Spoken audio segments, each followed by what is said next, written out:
Hi there, my name is Hannah Thayer. I am a mother of three and a wife to my husband Austin. My kids are 6, 5, and 3 currently, and so um, I'm busy. I'm a busy mom.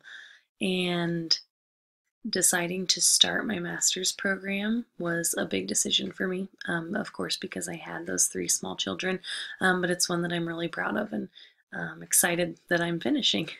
I currently work at Riley County Grade School. I've taught for 9 years.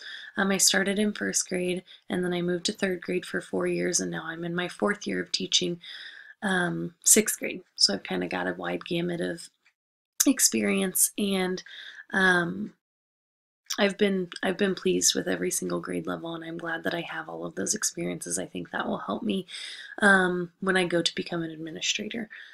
So, to answer why I decided to get a master's in building leadership, I never really thought that I wanted to be a building leader necessarily, in the respect of like being a principal. I didn't see myself doing that because I love the classroom. I love it.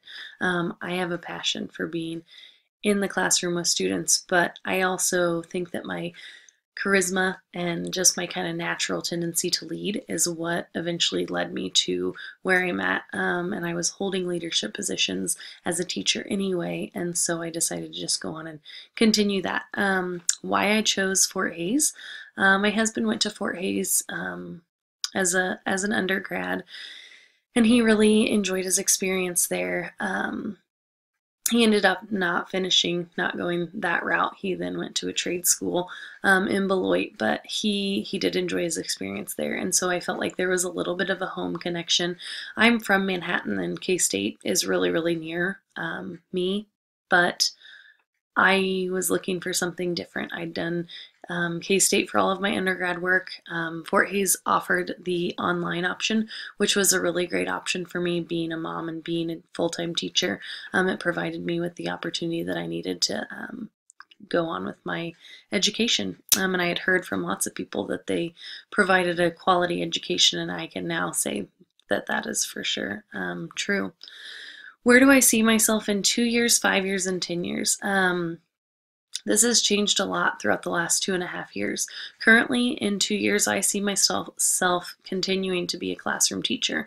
I was given the opportunity to apply for an administrative position in my building, and I just, through that process, realized I am not prepared to leave the classroom. I had to admit that to my principal after my interview, hey, thanks for giving me this opportunity, but I'm not ready to leave. And so in 2 years, I definitely see myself still being in the classroom. In 5 years, I think maybe I would like to be pursuing maybe an assistant principal position, just to kind of learn the ropes and get a feeling for that.